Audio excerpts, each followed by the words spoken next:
Hey guys, Mr. Cleveland here. So today we have a master copy. That is when you take an old painting and you make a copy of it. Now, I don't want you to have to make an exact copy of this painting, but just kind of follow along with the general flow of how I work, and you can use your own colors. You could stick purple and pink and red in there and make the sky completely out of those colors. You could use orange and blue and green, whatever things you want to combine, you're welcome to do that. This painting has a fun history. It comes from a time when painters were learning what they could do with color. Up until then, when you wanted to make a color, like let's say you want to make green. If you didn't have green, you would just take blue and yellow, mix them together, and you get green. But at this time, people took blue and yellow. They would set a dot of blue on the paint, on the canvas, dot of blue and a dot of yellow next to it, and they noticed that if you do that enough times, the blue and yellow actually mix inside your eye. So you see green even though there's actually no green there. So that's called broken color, and I just wanted to play around with it. We don't have to try to mix any particular colors, but just putting different colors next to each other on the paper will be a fun experiment. And instead of blocking in large shapes full of one color the way we often do when we're drawing, we're going to try scattering little bits of color throughout and using dotted lines, following the flow of the objects in the drawing to get a very swirly look to the drawing. So it'll be a lot of fun. So follow along, and I can't wait to see your results. Okay, so we're going to start out with this big shape that is on the left side, and it's kind of curvy, travels up, almost like fire, but I do believe this is a cypress tree. So do an S curve here, and then stop at that S curve, come back down, do another S curve, come back down, and then a couple of curves upwards, getting thinner. All right, that side of the pencil's not working. Into a point. All right, that'll do. Next, let's draw this church steeple. Now, the church steeple is going to be just to the left of the center of the page, and it's going to be a big, skinny triangle right here. Now we need to draw the rest of the church, so we're going to draw a little diamond shape right here, and another diamond shape right here, and turn this side of the diamond into a triangle, and same with that side. So we've got something like a little church building here that if we put two rectangles on it, and draw some bushes along the bottom, we've got something like a church building. All right, next we're going to come along the back here behind all the shapes that we've drawn so far, and we're going to do some curvy mountain, or you could say hillsides.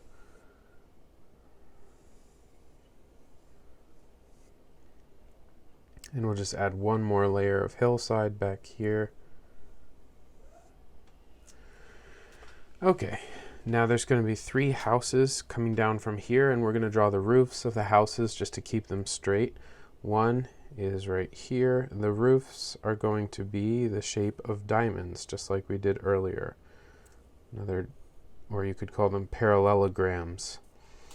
So there's three of them going down in a row like this, and then you just put an angled line on the other side of each of these to create the roof. Then you can add a straight line here and here, maybe little windows.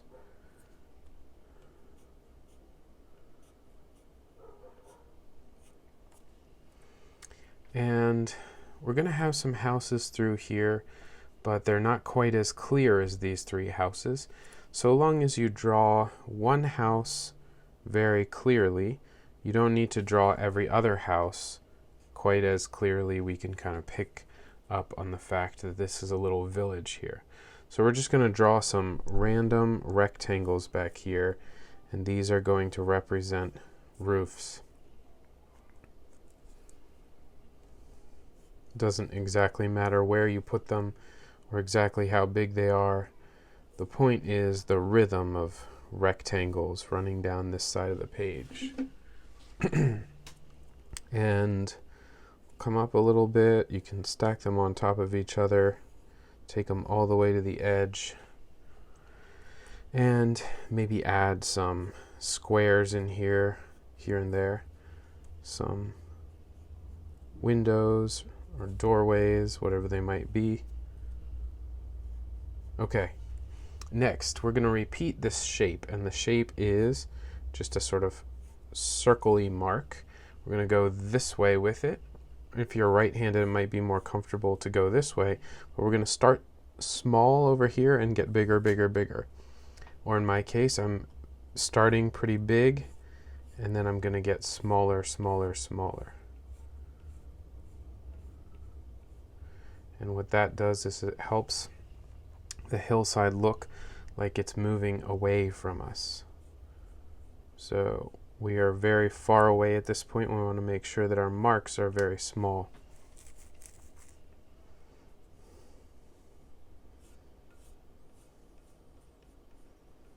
Okay.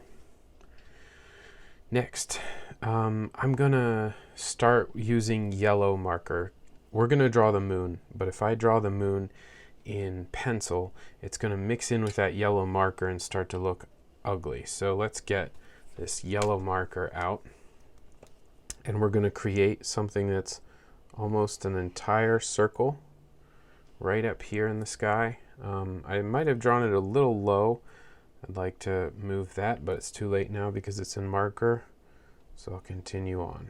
So there is the moon in just a standard yellow magic marker. I think I might take this point around just a little bit further, so it's almost a complete circle. And we're just going to fill all this in so those stray lines we have from earlier aren't showing.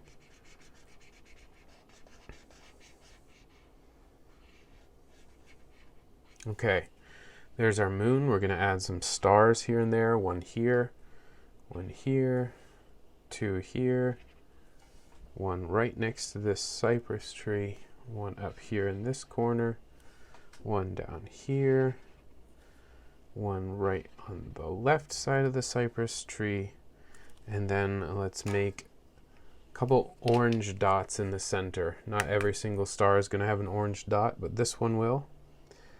We can add a little orange in over here, and we'll add a little orange onto this one, and maybe this one as well. Okay, good. So I think it's time to start adding our patterns in. So if you look up Starry Night online, you'll see that there's a lot of really beautiful repetition in this painting, and it starts with just lines that follow the flow of the landscape that we've drawn here. So I'm going to start by outlining these hills in black. Looks like this black marker is already getting a little bit low. So I'm going to take a break for just 1 second and go get a Sharpie, because I know I'm going to need plenty of black for this drawing, and I don't want to be left without it. So hang in there. All right, continuing on with our black. I'm going to use this pretty heavily throughout the village scene down here, outlining some of the things that we drew earlier.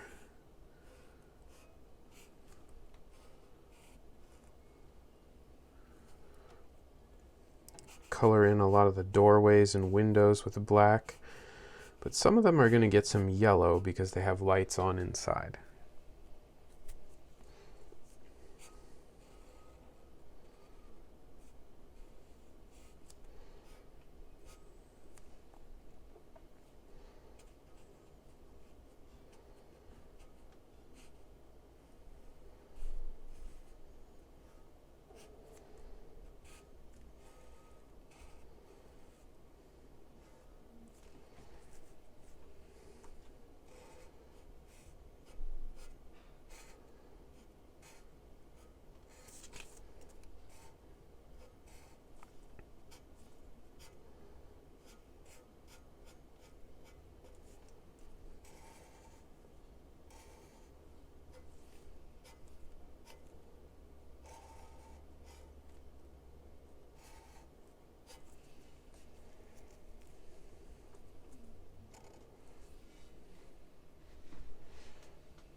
And the undersides of these bushes, some of them at least, are getting black, maybe even a couple of the tops of the bushes as well. I want to be careful not to just plaster this black everywhere. If we do too much, it'll start to get overused. All right. We do have some horizontal lines in here. I think these are like rows of crops on a farm. A couple more lines back in here. Just throw a little black in there. All right, next, let's get some of these bushes over here with black marks.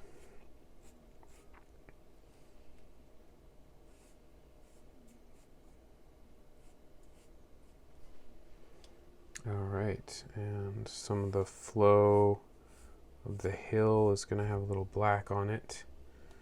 This one especially is going to be pretty dark because it's going to be silhouetted against the sky. So this part of the hillside is going to stand out quite a bit.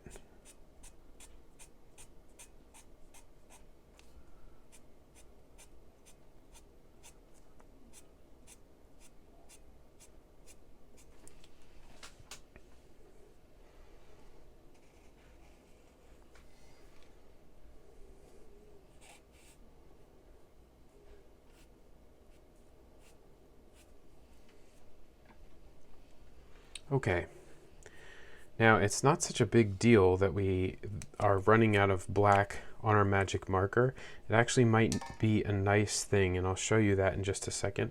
First, I'd like to add some lines into this bush here with brown, and they're very S-type lines that just sort of follow the flow of the tree.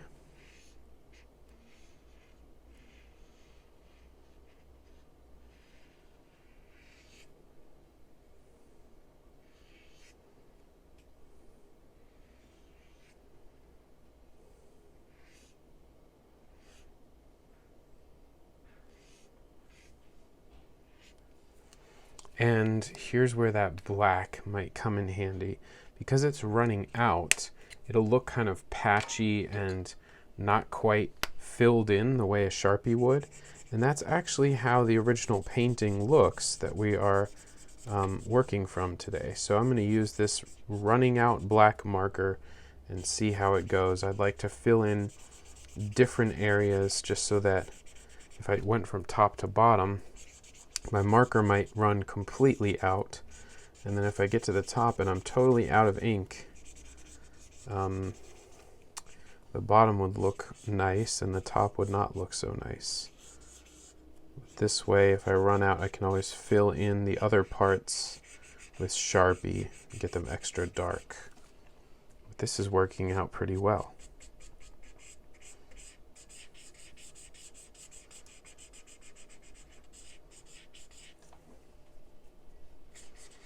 If you don't have a marker that's running out of ink, obviously you could do this part with a Sharpie pretty easily. I'm going to fast forward just a little bit while I fill in this plant.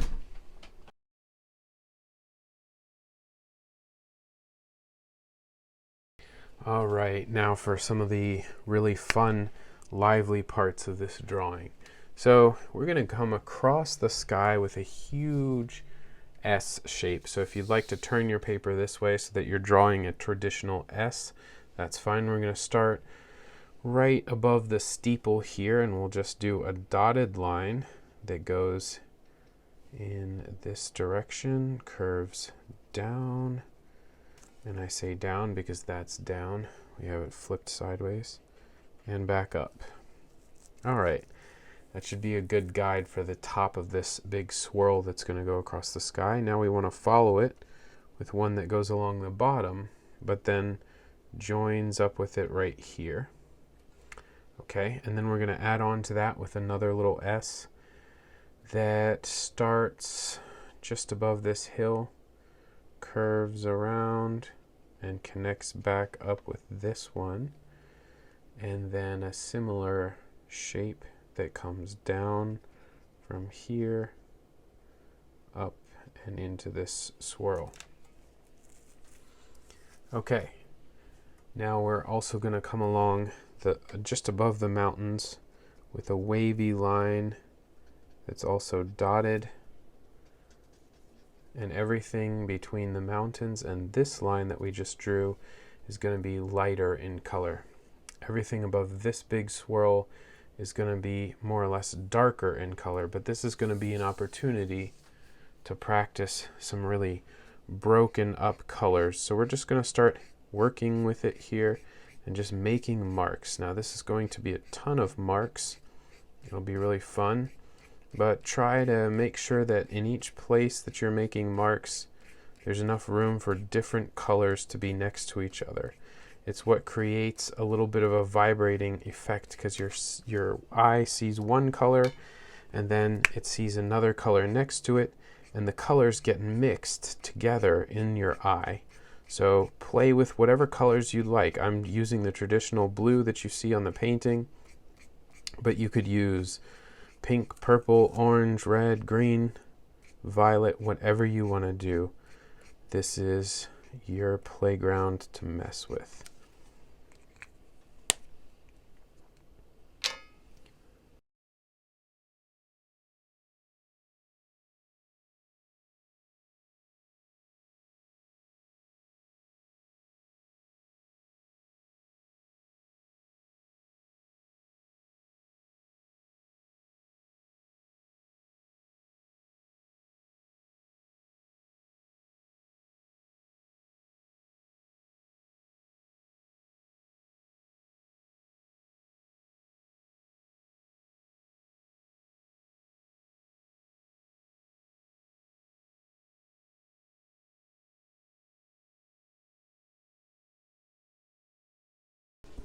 As we start filling in the land down here, you're going to want to use fewer white spaces than you left in the sky. The sky is sort of the source of light, so it's okay if there's a lot of white poking through there. But down here on the land, except for maybe in some of the bushes and on the church and stuff like that, we want to keep it mostly filled with color, but still different colors going with the flow of the landscape.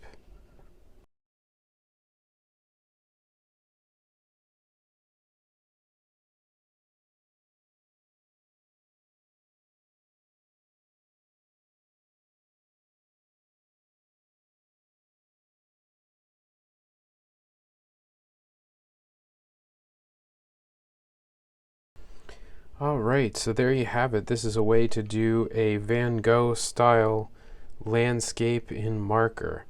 I think some of the keys are obviously using those dotted lines and mixing colors together, but not actually mixing them together on the paper, just putting them next to each other and letting us mix them in our eyes.